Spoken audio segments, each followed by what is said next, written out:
mahasiswa Budi Dharma. Halo, selamat siang semuanya. Balik lagi bersama saya Budi di podcast mahasiswa Budi Dharma.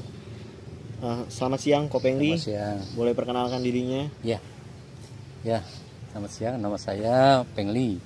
Lahir 20 Januari 1964. Ya, ini teman-teman, saya lagi ada di Tanggarang Utara yang tepatnya berada di Tanjung Kait, yaitu Kelenteng Chow Sukong. Nah, ini saya mau nanya-nanya sama Kopengli nih tentang sejarah dari Chow Sukong itu, mulai dari berdirinya, kok bisa sampai ada Kelenteng Chow Sukong di sini. Oh iya, barangkali pertama yang kita ketahui adalah asal dulu ya, asal Chow Sukong itu dulu ya. Iya. Ya, kalau di sini kita baca riwayat itu Chow Sukong itu lahir tanggal 6 bulan 1 Imlek tahun 1037 AD ya. Mereka tuh zaman dinasti Song antara 960 sampai 1279 AD. Berasal dari desa Xioti atau Kabupaten Yongchuan, Provinsi Fujian Hokkien. Sejak muda Kongco ini menjadi seorang biksu ya, dan mengikuti pelajaran, dan dia mempunyai suatu keistimewaan di Kelenteng Go Taichun. Pada tahun 1083 AD beberapa wilayah Kabupaten Ansi ini dilanda bencana, sehingga diadakanlah warga ini ya untuk memohon, karena musim kemarau panjang, banyak yang sawah-sawah yang rusak, ladang-ladang rusak, dan kemudian ini juga retakan-retakannya, sehingga mengadakan upacara di hadapan Kongco itu, dan tidak disangka terjadilah suatu keajaiban ya, di mana hujan turun deras sehingga masyarakat itu menjadi makmur ya, pertanian bisa kemudian di Gunung Painglai warga Ansi melakukan ibadah Kongco ini meditasi selama 18 tahun. Oh iya. Ya, kemudian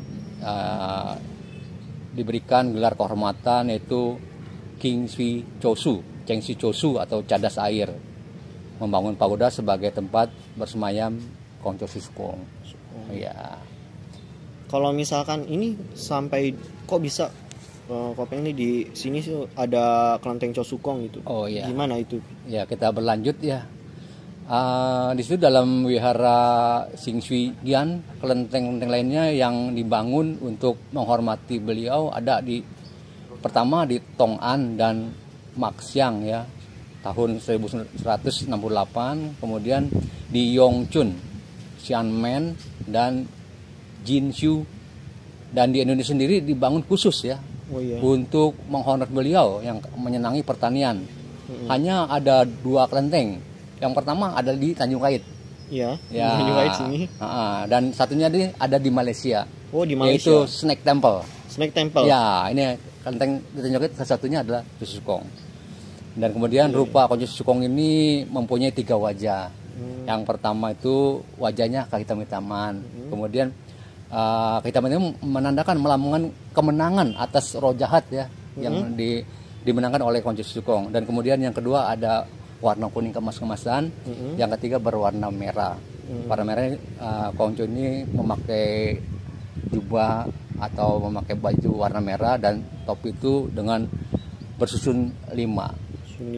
Itu keistimewaan Kongco Sukong. Hingga banyak warga yang membuat kelenteng seperti itu. Nah ini kalau saya lihat tadi di altarnya tuh, itu rupangnya itu asli dari negeri sana, Tiongkok, atau memang sudah dari sini itu rupangnya? Ya, kembali untuk rupangnya, karena kan kita kan daerah pesisir, banyak para kaum dulu pedagang ya, terdampar di pesisir sini, sehingga dibawalah satu rupang ya, itu terbuat dari kayu cendana. Kayu cendana? Cendana asli, iya sana itu. Nah, kalau kita bicara tentang riwayat kelenteng Chow Sukong yang ada di Tanjung Kait, sedikit buat saya gambarkan ya. Riwayat Chow Sukong di Tanjung Kait yaitu dibangun pada abad ke-18 oleh komunitas Tionghoa Tanjung Kait Iya. yang merupakan imigran asal Kabupaten Ansi, Provinsi Hokkien. Andreas Tisser menyebutkan pada tahun 1792 kelenteng ini sudah ada dan dirayakan tiap akhir tahun di antara di November dan awal Desember. Kemudian pada waktu itu di tahun 1883 itu kan di sini kan terjadi peristiwa menggemparkan dunia dulu yang disebut Krakatau ya. Oh iya, Krakatau Krakatau. itu kan ada gunung ya. Di mana tentunya Krakatau itu akhirnya sampai menyebar ke bukan aja ke Indonesia ya, tapi sampai ke Malaysia maupun ke Thailand sampai ya. Dan kebetulan wilayah kita ini airnya itu tidak melanda, jadi bisa terhindar dari banjir dari Krakatau wiara di wilayah ini. Makanya kelenteng ini didirikan dan banyak orang yang mencari perlindungan seperti itu. Iya. Oke, sebelum kita lanjut nih teman-teman, ini ada produk dari UMKM yang pasti ini dari Sewan, produk dari Krokokui. Nah, kalian bisa coba nih di Sewan kalau mau beli. Nih, kopi ini mau coba silakan. Ya, Silakan kopinya. iya, mari. Kalian bisa pesen nih kalau mau sama teman-teman di Sewan, kalau mau beli juga ada di daerah Rawa Kucing ya. Kalian cari aja di situ, tokonya banyak Krokokui. Ini cukup enak. Oke, kita lanjut lagi kok. Beli makan. Ya. Lihat dari bangunan ini ya, apakah bangunan ini pernah dirubah dari dulu gitu, atau pernah dirubah di masa sekarang? Ya. Bangunan ini. Karena waktu itu kan terjadi tsunami ya, tentunya di samping ini ini mungkin karena kondisi alam dan juga lamanya sekali ya dari tahun sekian sampai saat ini, itu di revolusi tahun 1945 di sini tertuskan ada pemugaran kembali ya di waktu itu di tahun tepatnya di tanggal 21 Maret 1959 ini terjadi satu renovasi karena waktu itu sudah lapuk perbaikan. Itu terjadi di tahun 1959. Sampai saat ini belum ada pembangunan kembali. Belum ada pembangunan kembali. Iya, cuma ada penambahan karena sekarang ada bentuk juga yang seperti itu. Kejadiannya seperti itu. Nah, tadi saya sempat lihat-lihat tuh di keliling kelenteng ini. Iya. Itu Kongco Chosukong ini kok punya dua altar ya kok, yang di belakang sama yang di depan. Itu maksudnya apa ya kok? Oh iya. Karena kan Kongco Chosukong itu Kongco yang keistimewaannya mereka di samping dewa air jernih ya, hoki, dan juga ada untuk pengobatan karena mereka itu zaman masa ininya sering berbuat baik, sering melakukan kebaikan untuk pengobatan dan juga untuk orang minta doa keberkahan. Makanya ada dua altar. Sebenarnya altar yang utama itu ada di yang depan itu. Oh, yang depan itu. Ya, yang asli itu di depan sana ya, di nomor 2 itu. Itu yang asli. Kalau ini kan Kongco obat seperti itu. Berarti banyak ya umat-umat yang kesini untuk meminta kesembuhan seperti itu. Betul, banyak sekali. Bukan saja kesembuhan tapi keberkahan buat semuanya. Nah, saya juga sempat lihat-lihat juga di sini. Ini di belakang ini. Ya. Bangunan baru apa sudah lama ya Pak? Kalau ini belum lama. Oh, belum lama. Kisaran 2 atau 30 tahun yang lalu seperti itu. Karena ini penambahan aja ya. Sebenarnya kalau untuk Chosukong itu altarnya tadinya cuma depan aja. Oh, altarnya cuma depan aja. Kongco Chosukong, Tentikong Chosukong dan juga Jawa Hotok Kengsin sampai sana. Setahu saya dulu waktu saya kecil tuh seperti itu. Hanya ada 4 altar yang altar saja. Ya. Sekarang tuh banyak donatur untuk menambahkan altar di belakang seperti ini. Nah, lalu nih Kong, yang saya mau tanya nih, apa sih dampaknya wihara ini bagi masyarakat sekitar gitu? Oh iya, kalau dampaknya dampak negatif tidak ada ya, dampak positifnya banyak. Ya terutama apa yang tadi dikatakan, di samping juga orang doa untuk keberkahan, untuk usaha, kemajuan usaha, dan juga pengobatan ya, dan juga dampak untuk masyarakat sekitar ya. Ini kita di sini sering banyak ada kegiatan sosial, Kegiatan seperti sosial.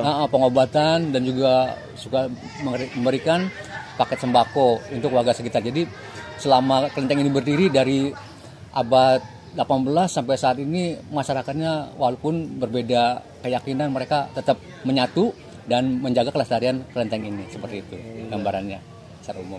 Kalau di sini suka ada acara-acara apa nih kok kalau di Kelenteng Cosukong ini? Ya, kalau kelenteng Cosukong kita ada kegiatan terutama hari Sejit ya. Sejit itu hari kesempurnaan mereka. Biasanya tadi yang sudah saya gambarkan di antara November akhir dan Desember pertengahan.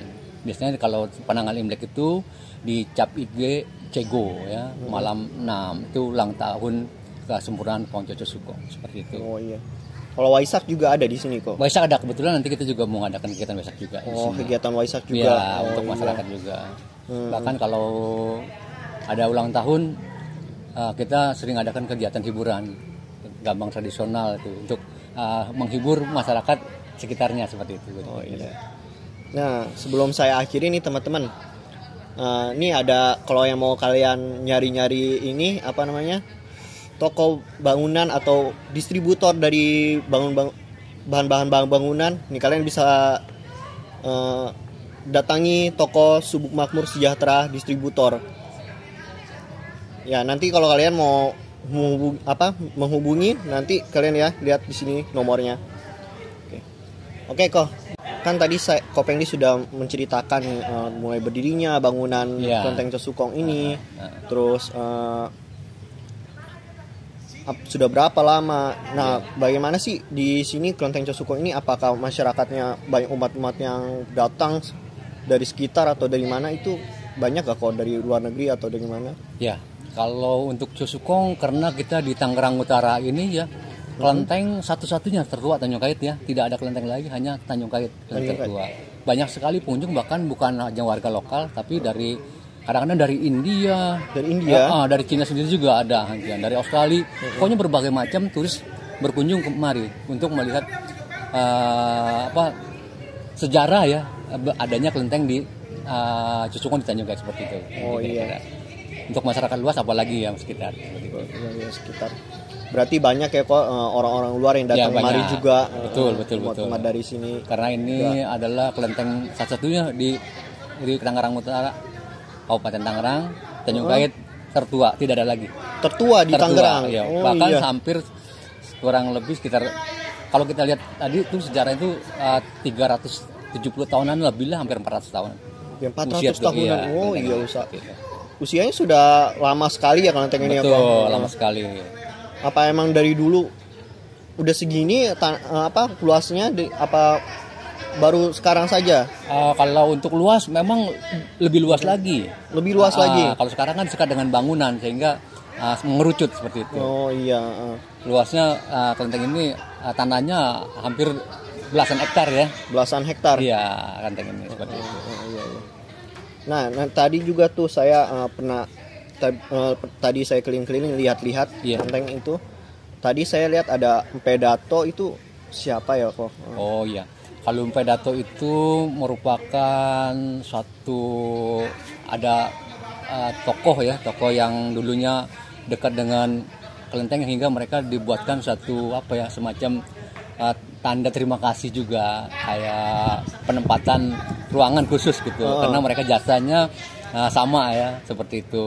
Maka dibuatkanlah satu ruangan Empe Dato seperti itu. Itu kalau yang di sebelahnya apa ya kok? Yang di sebelahnya itu Mbah Rahman. Oh, Mbah Rahman itu siapa? Mbah Rahman itu kalau kita lihat sejarah itu mereka orang yang terkenal, orang merupakan suatu mempunyai kemampuan hebat gitu ya. Oh iya. Sehingga mereka dikenang dan dihormati oleh warga yang pada saat itu. Sehingga dibentuklah suatu ruangan juga seperti itu. Juga iya. Oke. Makasih ya Kopeng Li, ya mohon maaf ya kalau tadi kalau ada adik saya salah bicara ya. Terima kasih Kopeng Li sudah menyempatkan diri berbicara dengan saya. Ya, terima kasih banyak Kopeng Li. Oke teman-teman, saya akhiri dulu podcast hari ini dari mahasiswa Budidama. Nanti sampai ketemu nanti ya teman-teman. Oke, dadah.